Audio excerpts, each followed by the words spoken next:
I am the executive director of the LibreTexts project, the founder of it. I wear a few other hats, including I'm a chemistry professor at UC Davis. There's a link, actually 4 links that are on the front here that you can certainly grab and pursue if you want to take a look at, including our social media and our YouTube channel off the thing here. So first thing I want to do is to thank the LibreTexts or LibreFest organizers because I had exceedingly little to do with everything that's going on today, which is probably one of the reasons that it's going to be successful in contrast to what I would normally run. The 2 people that were principal in doing this is Justin Shorb and Brent Kruger, which we've already heard from in the last few minutes. And they, again, were exceedingly important in order to make this thing work. And they had 2 assistants, Caleb Brunner and Elena Hempel. Elena is going to be the operator that will be able to move people around from room to room when we start doing breakout rooms, and Caleb's going to be doing general support of everything that's out there. So while I'm on the topic of acknowledgements, let me mention where the support comes in order to maintain the LibreText and move it forward. Over the last 13 years, since the LibreText was formed, originally as the ChemWiki, it received several federal grants, 2 from the National Science Foundation, and then about a year and a half ago, we got a sizable grant from the Department of Education. Just in the last few weeks, we finalized and got a grant to going through the state of California for building an adaptive learning infrastructure, which I'll mention briefly and be discussing in more detail on the Monday discussion that I'll be running on the query homework system. We've also received funding from individual campuses, including the Cal State University system, the UC Davis, both the Office of the Provost and the library, Merlot Affordable Learning Solutions as part of the California State University, and is through their generosity and support that we're able to do what we're doing today. So there are a lot of issues that educators have to deal with today, and the one that we're talking about to next couple of days is essentially textbooks, or what I refer to as the textbook problem. And the textbook problem, in order to address it, we need to define it, and there are a range of different aspects associated with the failing of the current model of textbooks. So the first one, which is what most of us are most familiar with, is costs. The textbooks costs have gone up at a rate of 2 to 3 times general inflation. It started to plateau the last few years, fortunately for a variety of reasons, largely because the bubble was bursting and it couldn't grow rapidly. But the key point is that textbook costs have been growing extensively, and it's up to the responsibility of the students in order to purchase the books. So therefore, it comes out of their pocket. Now, that has a lot of detrimental effects on student education, and there are plenty of studies coming out here, and the one that we oftentimes refer to is the Florida Virtual Campus, which identified that at least 50% roughly of students have taken fewer classes or didn't register specific courses because of the cost of their textbooks. Some have argued that they earn a poorer grade because they didn't purchase the book. Anecdotally, at UC Davis, about a quarter of the students in my lower divisional classes do not purchase the textbook for a variety of reasons. And that results in not just poorer grades, withdrawing from classes, failing, and such, and other campuses that have less affluent students will have even a higher rate of students not purchasing the textbook. Now, these are all important aspects, but the key aspect from an educator perspective is that cost is a problem because it negatively impacts our educational mission.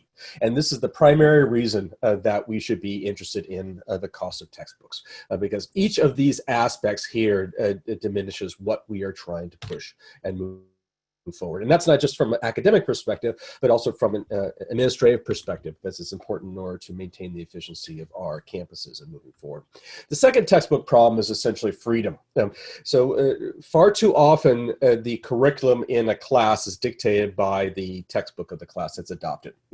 And this is a very convenient way in order to establish what to teach and when to teach things, but it does limit the freedom, customization, the utility of the campus and the department department and the faculty that are teaching in that department to be able to expand and adapt the curriculum to address the particular nature of the topic at hand and the students that are there.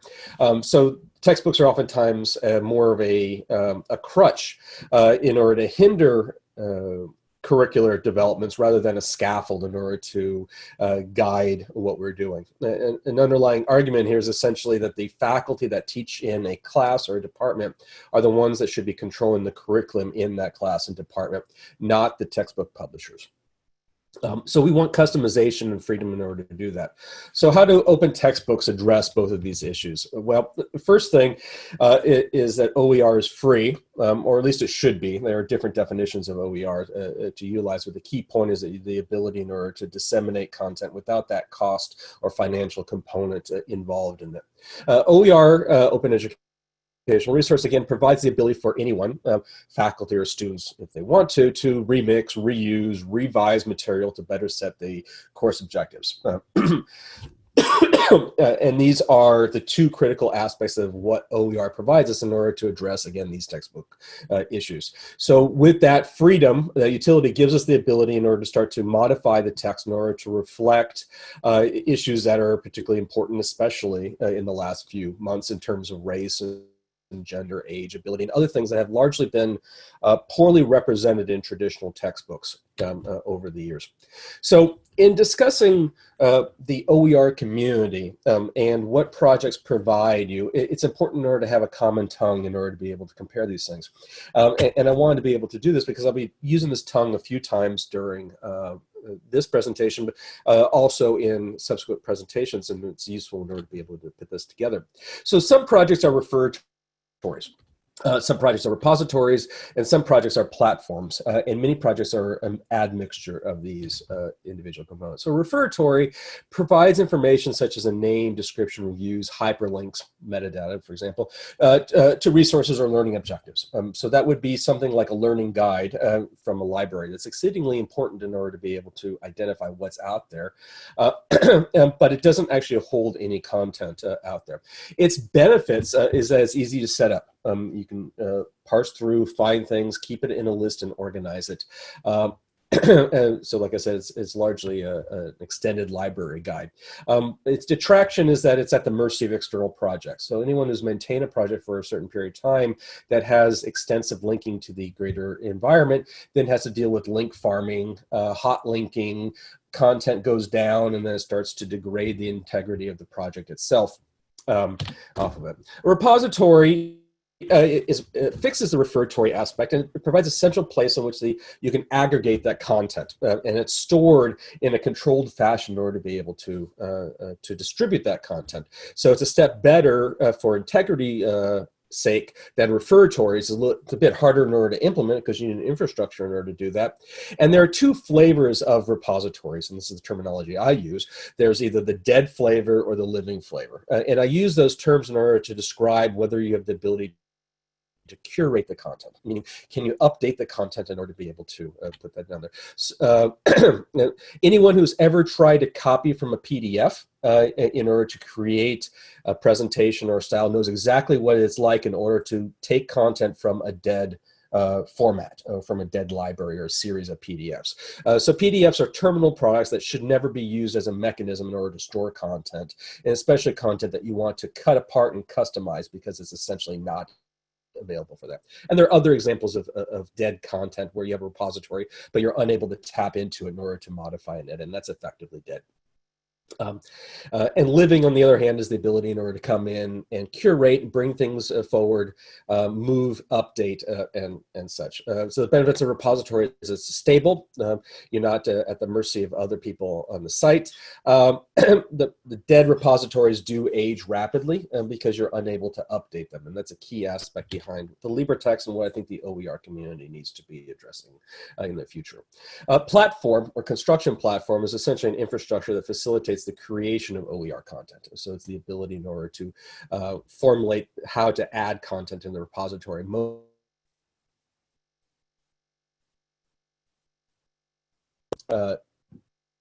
Although that repository nature may not be fully utilized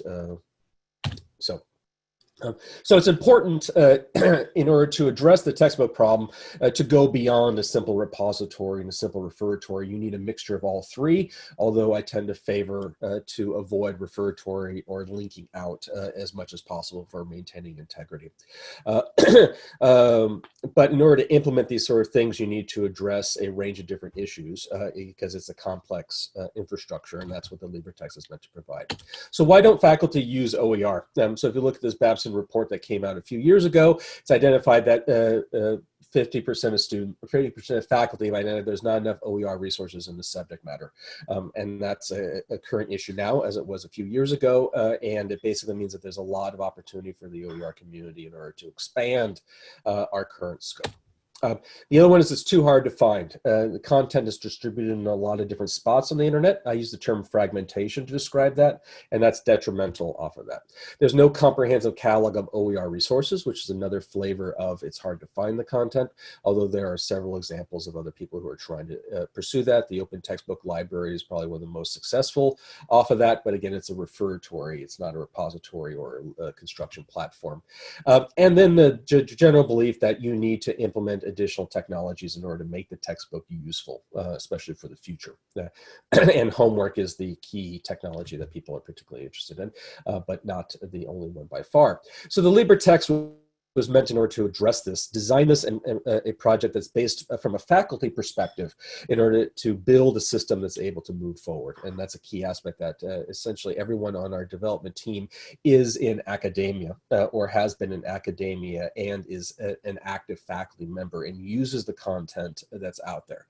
And there's no other project out there that's able to comment or mention that. So let me mention the mission statement for the LibreText. So we're implementing a community-built OER resource platform portal that can be comprehensive and can be curated at multiple levels. We call this the 3 C's, for example. So community basically means you. It means the more people that are involved in this, the easier it is for us to be able to use forward, because you can capitalize on a distribution of labor. When one person does something productive, another person can use it and move it forward. And that is exceedingly important in order to do these things, especially when you have limited resources. OER, I'm going to use the term free in order to describe that, although that's not technically the definition for many people. We could discuss that if people want to. Comprehensive means that we basically cover everything that is possible in any class. So we don't focus on just the lower divisional or just don't focus on large enrollment classes. We focus comprehensively from start to finish. And so far that's been basically the start of college to even graduate level. But in next month, we're going to be releasing the K-12 library, which basically means our scope is going to be from pre-kindergarten to graduate level work. We also follow no tech left behind policy, which basically means as emerging technologies are emerged, that we will capitalize on them and share them in this centralized platform so everyone can utilize them effectively. And then curated, and this goes back to this living library argument I talked about before, you need the ability in order to update the content and move it forward. Keeping things as PDFs or keeping things on websites that you can't edit, you can't curate is not effective for OER in the long term. And it's a key aspect behind the LibreText project and such. So let me mention a little bit about the impact before I go into more of the philosophical aspects behind how the LibreText project is organized. So last calendar year, we delivered 100 million page views. So that basically makes us the largest and most popular OER project on the net today in terms of traffic. We got somewhere in the order of 9.5 million page views per month, or at the peak, about 450,000 page views at the peak day of the week, which happened to be Wednesday for some reason or another. And that was a 60% increase for the previous year. So we're growing, and we're growing quite rapidly and based off of the people who want to use our content and based on the people who want to contribute to our content. This is an example of a monthly page view, which cycles a lot based off of holidays and based off of terms and other issues like that. And this is an aggregate number of page views, and we're about to celebrate next year the delivery of the 1/2 of a billion page views. We're particularly excited about that. We have confirmed about 1.5 millennia of student reading, and our growth has largely been in the non-chemistry libraries, in part because the chemistry library has been relatively mature, although we have a lot of development that we need to do in order to move it forward. But it's the other libraries that have been spurring the growth that we've been having out here. And I mentioned again that the OER project is the largest OER project on the net today, at least in regards to textbooks. We don't beat Wikipedia because it's hard to beat Wikipedia. And I'll be mentioning core shells as a mechanism in order to customize books. And at least as of earlier this year, we've tripled the number of it from the previous years. But since the COVID chaos started, we've had about a 5-fold increase in faculty wanting to use the LibreTexts for their classes. And so we've been doing a lot of support in the last few months. So getting back into comparing what the LibreText is to other projects, and more importantly, what it is that we feel that makes the LibreText particularly unique, are 4 key aspects, and these are important in order to compare various projects. One, again, is the content is living, and that's exceedingly important, and I have to continually iterate that because that's a key aspect. The library technology is based off a wiki approach, which is essentially the most optimal approach for dealing with community construction effort out there. Other systems are less flexible in order to be able to deal with community construction efforts out there. Our content is modular. That basically means that content is organized at the page level or even the learning objective level, not at the textbook level. So we don't have a set of links to individual textbooks. You have links or the ability to access things at the page or the learning objective level. That is how students and faculty think. When you want to actually look at your library, you're looking at your library for a very specific topic. I want to address SN1 reactions in organic chemistry, although I'm not entirely sure why you should ever want to look at that, but that's an organic chemistry snike. And you can search at it. It's not, I'm looking at a specific topic, and here are various organic chemistry books. You go find what you need. Now, that's exceedingly important in order to be able to not just curate, but to also be able to make connections between content and identify how things are connected, either via static hyperlinking, but more importantly, via dynamic meta tagging. So you can connect things effectively that talks about the same concept in different books or in different fields and reflects the synergy that's key in what we want our students to be able to grow when they graduate. And the last component is that we're building a greater technology-enabled ecosystem. The term I use for that is the LibreVerse. That reflects what we think the textbook of the future will involve. Obviously, we don't know what the textbook of the future is, but we want to be able to make a system up in order to build it. And that's what we think we are doing. So to effectively utilize 21st century technology will require 21st century thinking. And that means that we need to drop a little bit of the limitations associated with traditional or older thinking of individual books in a bookshelf like a library or a bookstore that are essentially siloed information.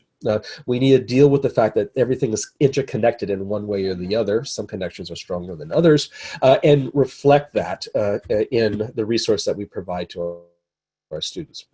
So it's key to us that the textbook of the future is not the textbook of the past. So we want to be able to go beyond the limitations associated. So we need to stop thinking about building an individual OER textbook. Intrinsically, we need to have some organization that involves that, because we do teach in individual classes that require specific textbooks to address the aspect, but it has to be carved out of a greater ecosystem of content that we are trying to teach the students. So I think that we should start building interconnected text libraries rather than individual textbooks that reflects this interconnection that we want to instill into our students for a variety of reasons. So I think that we should, we want to build something that reflects the interconnection of knowledge across different fields. For that reason, we have 13 soon to be 14 individual libraries focusing on specific fields, but they're all part of a greater infrastructure that you can then tap into, mix, cross-reference, and link effectively off of that. That provides us the opportunity in order to reduce the limitations of identifying synergy between topics. So oftentimes this topic will be addressed in several different fields. And if you're not reflecting the connection between the two, you introduce concepts unnecessarily, although it's good to reinforce them, but it's good to reinforce them when you know that you are reinforcing them, not introducing them. The other aspect is that oftentimes concepts in different fields have different nomenclature, and you want to be able to reflect that nomenclature to the students in order to instill a greater dynamic flexibility for dealing with the education or dealing with the future, because the key aspect of education is not necessarily mastery of the specific field, but the ability in order to adapt to the future that they will have, that oftentimes has nothing to do necessarily with what a specific class is focusing on. And I feel that siloing content essentially limits the ability in order to develop this synergy. And we want to be able to reflect that in our resource so that students can then reflect that when they're building the schemas and how what they've learned in college and before is mapped into their brain. So in order to go about doing this thing, we built the LibreTexts project, but we need to intrinsically introduce flexibility into it. And there are two sort of scopes that we have available in what we can construct off of that. One is a centralized approach and one is a decentralized approach. And they have benefits and detractions, and people pick different regions of or different aspects of that. So a centralized approach, which is essentially what the LibreText is, it is a centralized repository / platform, construction platform that you're able to access and that we run ourselves for the greater community that everyone can get accounts on and start to move things forward. It provides high fidelity, high stability. It's an effective way in order to share resources because the resources are pooled in order to be able to capitalize on that. It's also efficient in the infrastructure and the cost in order to be able to operate. And it's efficient in order to be able to do it. The detraction off of that is, at least in the far extreme, is lack of local control. Because it's centralized, you have to rely on the people who are running it and doing that, and it doesn't necessarily have to provide opportunity for individuals to customize. The alternative is a decentralized approach, completely decentralized, where content is distributed. They can be stored on hard drives. You can run a software system like WordPress or Pressbooks in order to be able to operate that. It provides infinite flexibility, but obviously it loses the stability, essential stability, sharing resources and such. The cons off of that is it generates a fragmented ecosystem. So now you have people who have content on one computer or one server. No one has similar content on a different computer. One person augments or builds on it in order to move it forward, but the other one isn't able to handle it, and it becomes very fragmented in order to be able to do that. Moreover, if someone builds something that's on, they build some notes on PowerPoint slides on their own personal computer, and the other one isn't able to access it. So this is not intrinsic to the technology that's utilized. As the key point is the fragmentation aspect off of it. It requires independent resources in order to operate. So that means it's inefficient in order to do that. Now, many of these things are oftentimes relying on FOSS, as free and open source software systems in order to run. And while the code base for FOSS is free, it's never free in order to implement. It always requires time, resources, server times. If you aren't skilled in order to run a server, then you need IT. You need hardware in order to be able to implement it. So while FOSS software is free, it's not free to implement, and that's oftentimes an issue associated with viewing decentralized platforms. So the way we develop our system is to address both the benefits of the centralized platform and the benefits of the decentralized platform. So the greater ecosystem behind the LibreVerse has our core content and our libraries, and then we have ancillary components of technology in order to augment that. It includes the ability to annotate content, query as our homework system, which I'll be discussing on Monday, a Jupyter notebook system for executable code we can embed, a JavaScript server for these new emerging technologies to control them, learning analytics in order to evaluate how students interact with the textbook and the resources in order to guide faculty in order to move forward. That's going to be then extended to the adaptive learning system in order to be able to guide students along a decision tree in order to augment their education. A bot curation server, which I'll mention briefly, and then we have a learning management system in order to tie everything together. Students can access our LibreVerse directly, but they can also go through their learning management system in order to be able to interact with us. We have several different technologies. Some are emerging and some are well established off of it. Each library, when you log into it, is separated into two halves, the bookshelves and the courses. The bookshelves are essentially the centralized component. Those are the ones, the canonical books that we are curating, editing, moving forward. Anyone who's a subject matter expert can edit to it and help to curate it, but it's meant in order to be the bedrock that people can tap into. And that's not just books that we bring in or that we construct, but there's a range of other learning components that can be tapped into. And then the courses are the decentralized approach, where faculty can come in and customize their own course using the content, either in the bookshelves or capitalizing on other people's customized books that they may actually prefer to do. Again, we're all one big community in order to move forward off of that. I'll mention this briefly, but it's not going to be discussed in more detail in this presentation. I mentioned that the OER universe is fragmented. That's because content can be found, or links to content can be found on a variety of different sites. The Open Textbook Library, OER Commons, OpenStax, Merlot, OpenSunny, Galileo, Open Oregon, NOVA, BC Campus, eCampus, Ontario, Alberta, Hawaii, Sailor, the California Learning Systems, Oregon. There are numerous other repositories or spots in which you can find effective content out there in order to be able to get the content. And this is the fragmentation, because not only do you want to be able to find the stuff, but you also want to be able to commonly curate it in order to move the OER project forward. And that's not what the community has, or rephrase that, that's what the LibreTexts is designed in order to be able to provide to the community. In order to do that, we have a team of about 80 undergraduate students and many faculty where they're going through the OER community and integrating the content into our site. We use the term harvesting in order to describe that, and bringing things into a central standard, a central platform. It provides the opportunity in order to remix content effectively. Again, going back to this argument I mentioned before, anyone who's ever edited a PDF understands the pain of trying to remix from that. We actually make it so we go through that pain once, and then no one else needs to go through it again. And sometimes that can be a very painful process, and sometimes that can be not a painful process. Unfortunately, we have a lot of talented undergraduate students on my team in order to be able to move that forward. And that provides the opportunity in order to then remix content effectively. But when we bring content in, we can also introduce the meta tagging to identify how things are connected, both at the keyword level, at the learning objective level, at a framework level, and other infrastructures that we have capable, which is exceedingly powerful for providing cross-referencing, meta tag, curation aspects. In order to enable remixing, we built the OER Remixer, which is an exceedingly powerful technology, the best technology out there, but I'm of course biased, in order to be able to enable remixing off of that. So I'm going to try to accelerate this because Justin would throw something at me if he could, but he cannot. So let me mention briefly about some of the advanced features. You want to be able to embed various, more than just text and images. You could start to embed things like interactive molecules using using a 3D Mall or JS Mall or other things. Paul Seberg is going to be mentioning that on Monday. CalcPlot 3D provides the opportunity in order to implement interactive three-dimensional structures or widgets, which Paul Seberger will be mentioning on Monday.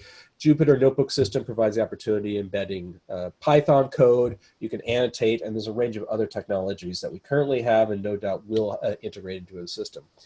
The key point is to have the flexibility in order to implement things and build a community. For example, just a couple days ago on Chem Twitter was an individual who's commenting on building a Python code in order to let students interact with the ability to distill and build GIFs and off of that. When that's actually put together, we can then embed this into our Jupyter code, and then students can interact with it directly, or to actually start to modify the code and start to feel off of that. That's part of the community-based approach off of what we're doing here. I'm going to skip over this briefly, other than mentioning that we have several bots that go through our content in order to update things. There's no sound. Are you guys able to hear me? Yeah. Oh, okay. One is a Brad bot, which is meant in order to make all the pages pretty. It goes through and does a series of 160 checks to update the pages. So it's an active component, so nothing is passive on our site. And then we have the Alley bot that's going to be coming online this summer, which is an accessibility change bot that goes through and modifies the underlying code to handle accessibility requirements. And there's a lot of accessibility requirements that are difficult to master off of it. I'm going to skip over the remixer because we're going to be discussing that. I just want to mention in the last minute to minute and a half is different ways in which you can distribute the content that's constructed on the site. So we have a download center that when a book is compiled, it goes into the download center that you can then pull in and access the online version of it. You can get a PDF version of that. You can get common cartridge files in order to embed into learning management systems. You can get a zip file of each page off of that, and you can get print files for uploading to Lulu Express.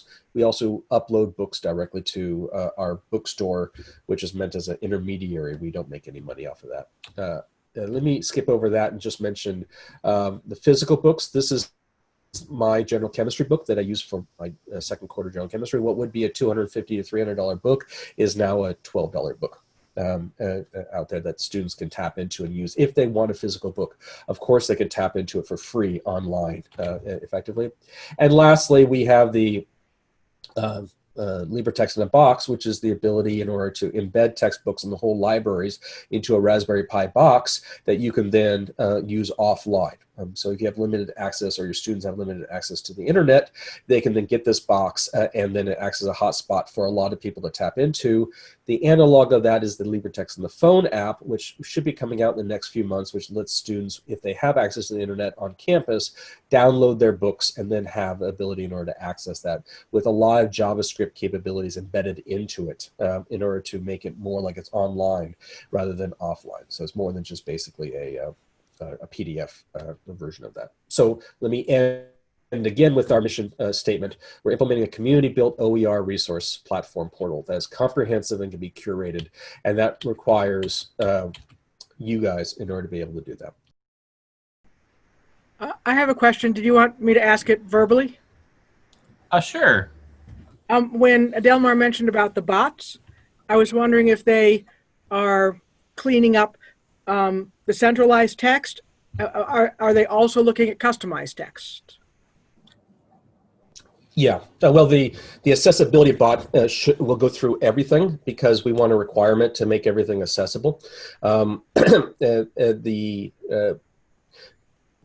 Our general belief is not to get involved in curating of customized books because that is meant to be their people, but we provide the opportunity if you want to run the Brad bot, we can run it quickly on your site in order to be able to clean things up a little bit. I use the term cleanup to mean standardize to our essential approach under the belief that we know what we're doing, that we think we know what we're doing when it comes to standardizing and presenting things. Okay, thank you. Yeah. Great.